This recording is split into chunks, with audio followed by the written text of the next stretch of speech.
Welcome back again to my YouTube channel and happy Monday po sa inyong lahat, guys! So, another set of lucky winners na naman tayo sa ating pag-Gcash giveaway. And alam ko, maraming hoping dyan na sana mapasali sila sa ating pag-Gcash giveaway. Huwag kayong mag-alala, guys. I-announce ko later yung ating 5 nanalo. Kaya kung ikaw dyan na hindi pa nakasubscribe sa aking YouTube channel at gusto mo ring manalo sa ating pag-Gcash giveaway, nako, mag-subscribe ka na sa aking YouTube channel, i-like itong video na to at mag-iwan ka na ng comment dyan sa comment section. And ngayon ngang Monday, guys, kung ikaw naman ay naghahanap na mauutangan dyan online, tamang-tama ka na napasukan na channel.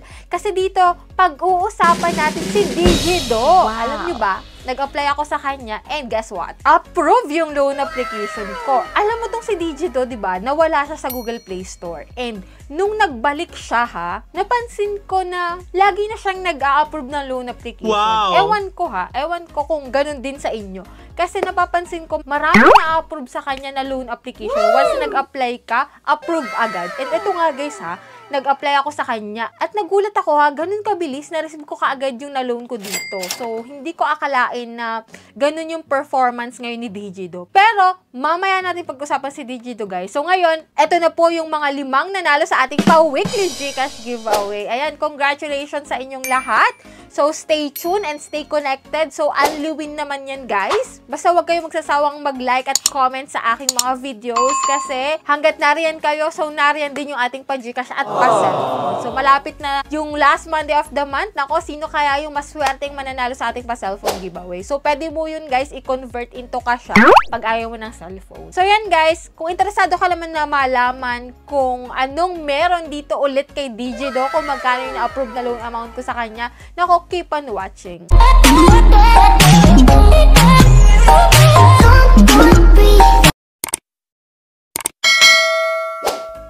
So, yan no, guys. Disclaimer, hindi po tayo agent or promoter ni Digido. So, dito, sinishare ko lamang sa inyo yung mga na-experience ko sa pag-loan ko sa kanya. At excited na rin talaga ako i-share to sa inyo. Maraming nag-alala at maraming natuwa rin. Hindi ko alam kung maraming natuwa din talaga pero pansin ko na nung nawala si Digido, nag-worry yung iba na paano nila mababayaran yung kanilang utang dito kung wala na si Digido. At maraming din nagtatanong sa akin na dapat pa bang bayaran kapag nawala na siya sa Google Play Store? And yan nga muling nagbabalik siya. And ito nga, nag-try ulit ako sa kanyang umutang and hindi niya ako muling binigo, guys. Nag-apply ako at muling na-approve dito kay Digido. Nako, kung gusto mo mag-apply dyan kay Digido, guys, mayroon po akong link dyan sa comment section and sa description box. So, may option ka naman na hindi i-click yan. So, sa akin lang is magdadirect ka na agad sa kanyang application at sa kanyang website. So, nasa sa inyo yung decision. May mga old videos na rin po pala ako about dito kay Digido. Pwede nyo yun, guys, panoorin para magkaroon pa kayo ng malawakang idea about dito. Kasi binanggit ko doon yung mga step-by-step process sa pag-apply bilang first time dito kay Digido application. So, meron din siyang website kung ayaw nyo ng application, no? So,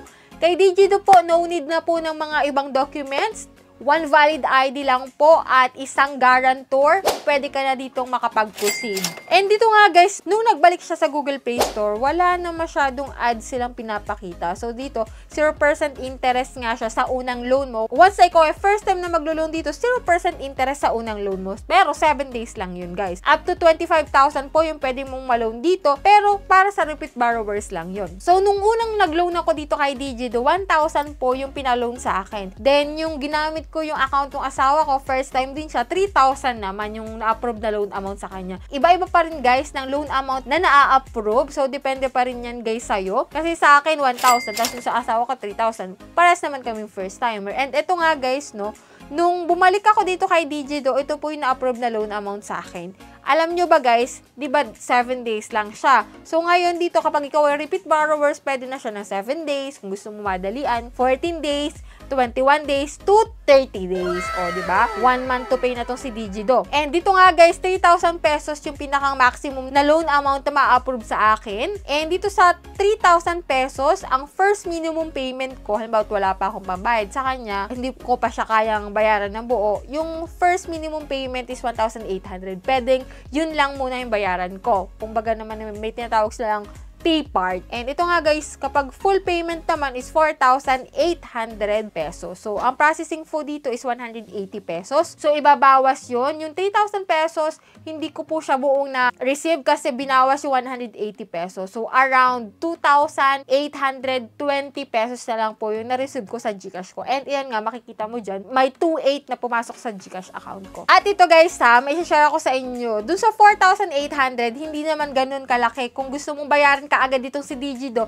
eto, pay full earlier, pay less. Wow. Kung magbabayad ka ng mas maaga, mas maliles yung interest na babayaran mo. And ito nga guys, no, kapag po April 17 ka magbabayad, kasi April 10 ngayon, after 7 days, 3,420 yung pwede mong bayaran na lang. Bali, 420 lang yung interest na idinagdag. So, let me know your opinion about sa 420 within 7 days na interest. Para sa inyo ba guys, okay ba siya? Or mataas na? Comment nyo dyan sa comment section kung anong opinion nyo about sa interest ni Digido dito guys. No? And sabi nga dito, every additional day of usage is 60 pesos. So, after 7 days po, yung 3,420, ano ba, like 8 days na, madadagdagan po siya ng 60 pesos. 60 pesos po kada araw. Kaya nagtataka yung iba na, ay, bakit hindi fix yung interest dito kay Digido? 7 days lang po yung pinakang earlier na pwede ka magbayad dito kay Digido. And after nun, pagkalabas nun guys, madadagdagan na po siya daily. Araw-araw na po siya magdadagdagan ng 60 pesos ngayon nakalagay dito guys.